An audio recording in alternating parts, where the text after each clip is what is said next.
تاسو کې د کوم ملګري وایي چې یاره زموږ سره په کور کې جګړې کي او د هغې سره زموږ نه په مثال کې زموږ د زړه حاجتونه ټول پوره شي،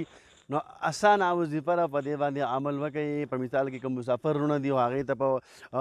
په ملیشیا کې یا په سعودي عرب کې چې په کوم کوم ځای کې څه مسایل څه مشکلات او یا داسې په کور کې جګړې مګړې که نه، زه به تاته څه ووایم، خو لنډ به داسې ووایم که نه چې الف نوال تر دې پورې څومره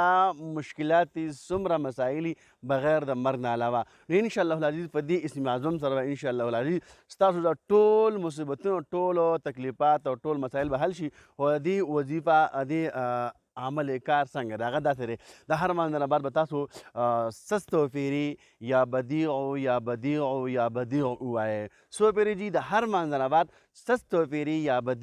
بدیع ووایئ. انشاءالله العزیز انشاءالله د الله په فضل سره 21 ورځې کې به تاسو انشاءالله هر څه ختم